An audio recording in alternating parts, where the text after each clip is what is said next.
The old world was built on oil. The new one is built on minerals, algorithms, and choke points. For more than a century, the modern world was built on one thing: oil. It powered factories, it fueled cars, ships, and airplanes. It drove industrial growth. It shaped wars, it created alliances, and in many ways, it determined which nations rose and which nations fell. The countries that controlled oil often controlled global power. The Middle East became strategically central because of it. The Strait of Hormuz became one of the most important waterways on Earth because of it. Entire economies were designed around its movement. For decades, oil was not simply energy, it was power itself. But history does not stand still, and today, the foundations of global power are beginning to shift, not disappear. Shift, oil still matters. It still moves the world. But increasingly, another system is rising beneath it, a quieter system, a more complex system, one built not only on fuel, but on minerals, algorithms, and choke points.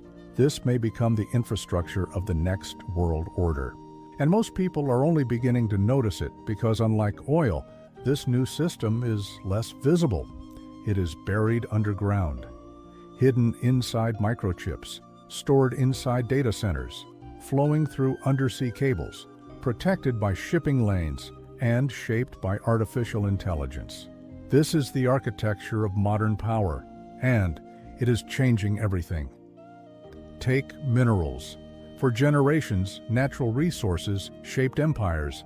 But today, certain minerals are becoming more strategically important than ever before. Lithium, cobalt, nickel, copper, rare earth elements. These materials are not glamorous, but they are essential. They power electric vehicle batteries. They build advanced semiconductors. They support renewable energy systems. They make satellites possible. They power military systems. And increasingly, they support artificial intelligence itself. Every AI model depends on massive data centers. Every data center requires chips. Every chip requires materials. And every supply chain depends on stable access to those resources. Which means the AI race is not only about code, it is also about geology and geography. That changes the map of power. Suddenly, places once ignored are becoming central. The Democratic Republic of Congo, Zambia, Namibia, Chile, Australia, Greenland. These are not random places. They're becoming strategic because the future may depend on what lies beneath them. This is one reason Africa has become so important. The continent holds some of the world's most important mineral reserves, and global powers know it. China moved early. Through infrastructure, mining deals, and trade agreements, Beijing built deep supply chain influence across Africa. It understood something many others were slower to recognize. The future industrial system would need these resources, and whoever secured them first could gain enormous long-term advantages. Now the United States and Europe are trying to catch up, not because Africa suddenly changed, but because the world changed. The value of its resources changed, and so did the global competition around them. But minerals are only one layer of this new system. The second layer is algorithms. Artificial intelligence is no longer simply a tool. It is becoming a force multiplier in economics, in warfare, in surveillance, in productivity, in intelligence gathering, in infrastructure. Algorithms now help decide what we see, what we buy, what we trust, what governments monitor, and how militaries operate. This is not a small shift. This is a civilizational shift because, unlike previous industrial revolutions, this one affects information itself. And information is power. The countries leading in AI may gain enormous influence over economics, defense, education, cybersecurity, and even public opinion. This is why the United States and China are racing so aggressively, not simply to innovate, but to dominate, because AI leadership may shape the next era of geopolitical power. But even algorithms depend on something else. infrastructure, electricity, semiconductors, cloud systems, supply chains, talent, and physical security. This is where choke points enter the story. Because no matter how advanced the digital world becomes, it still depends on physical routes, and those routes are vulnerable.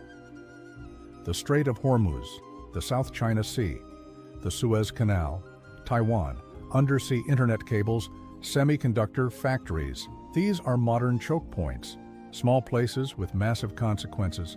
A disruption in one can ripple across the planet. One blocked waterway can raise energy prices.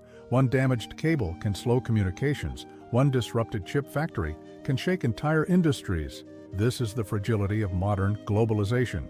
It looks vast, but much of it rests on a handful of critical pressure points, and global powers understand this. That is why competition is intensifying, not only over land, but over supply chains, shipping lanes, rare earth processing, chip manufacturing, AI talent, and data infrastructure. This is what makes the New World Order different. The old world fought for oil. The New World competes across systems, multiple systems, layered systems, invisible systems. And because these systems overlap, the risks become more complicated. Take war. Modern warfare is changing rapidly. Drones, cyber attacks, satellite disruption, AI-assisted targeting, electronic warfare, autonomous systems. These technologies rely heavily on the same supply chains, the same minerals, the same semiconductors, the same algorithms, which means military power is increasingly tied to technological ecosystems, and technological ecosystems are tied to resources.